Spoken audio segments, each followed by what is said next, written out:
In the early 70s, Roy Gandy, who is still interestingly at the helm of Riga Research, was working for Ford as an engineer as his day job.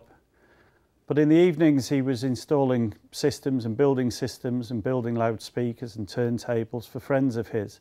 He was passionate about music, passionate about its reproduction. But in the early 70s, of course, there wasn't the chain of independent specialist hi-fi stores that there are now in the UK.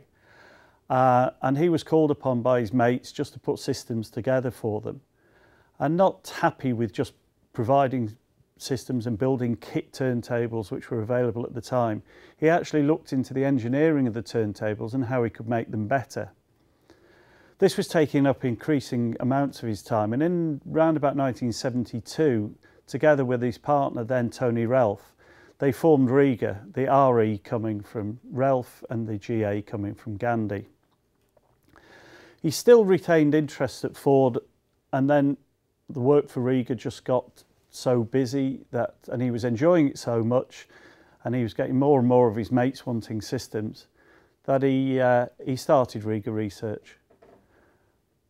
That was in the halcyon days, as I say, when really the subjective movement in English audio was in its infancy. There were some very, very positive big hitters in the industry at those times: Ivor Tiefenbrunn at Lind Products, Julian Verica at Name Audio, and Roy Gandy at Riga, who did an immense amount of work to get round dealers and get the dealers, to sell on the basis of demonstration, which was really flying in the face of what had gone before, which was really performance based on measurement. What they were saying was subverting everything and saying it's all down to what things sound like, not what things measured like. And that was heresy at the time. The magazines weren't very receptive to that kind of approach. So they were really finding themselves hitting their heads against the wall. There were a few enlightened, if you like, retailers who took the products in. And in 1975, the Planer 2 was introduced, which was a very simple and unique subsequent product. It was followed by the Planer 3 in 77, and Riga by that time was employing probably 10 or 12 people. Obviously things like the arms weren't available, so arms were coming in from a company called Akos Lustra in Japan, which a lot of people will know. And it wasn't until 1983 that Roy was able to build and incorporate arms that were built in Southend-on-Sea. The development carried on, and in the mid to late 80s, the early cartridges, which were again entirely handmade in Southend, were incorporated into all the designs. And in the late 80s, around about a year later, in 89, was the first loudspeaker, which was the Ella, which was closely followed in the early 90s by the first range of electronics, which was a couple of amplifiers, the Alex and the Elicit. Roy is still involved in Riga Research to this day, very, very much so. He's involved in all of the developmental work with regard to turntables, and has had a lot of input with regard to loudspeaker design as well. A lot of the electronics design is done by Terry Bateman, and there's a team of people in the factory, Colin, Michael Stops, etc., Phil Freeman, who help and support both of the guys in their developmental work. Riga has always been in Southend-on-Sea, which is a seaside town, as it suggests, about 40 miles east of London.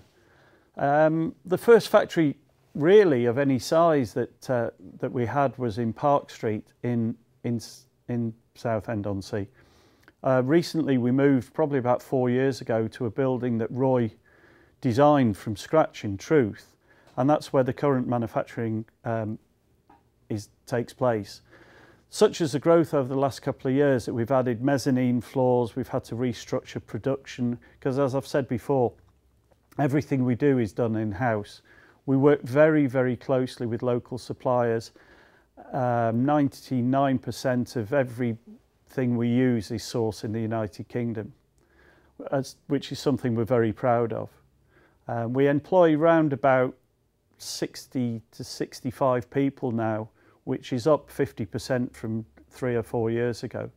So it really is a burgeoning business. Our export markets are expanding, the UK market's expanding, and we're taking on more and more people on, it appears, a weekly basis. So the factory, it's adequate for our current production, but I can quite see a situation whereby we're going to have to look for external storage, particularly for new products and parts as we get busier. Riga has always been an engineering company. It's the whole ethos of the company is based along engineering and engineering solutions, but tied implicitly into that is to advance the quality of musical reproduction. So whilst all of the guys in R&D are precision engineers, they're also music, their passion is music, and that goes for everybody who works at the company. I think that if you didn't have that passion, then you would find it hard to really put the effort in and work as hard as everybody has to do to achieve what we've done over the last 30 years or so, 40 years coming up. We have complete control of the production of all of the products. Some of the products in front of me here, the loudspeakers, for example, all of the drive units are made in-house. The cartridges are made in-house. The CD players, the amplifiers, the phono stages, absolutely everything is made in-house. So we completely control the production of all of the models that we make. And it will always be thus, because coming from an engineering standpoint, you can then do that. If you, as some people do, buy in technology, then I don't feel that you can add what is really important to that technology.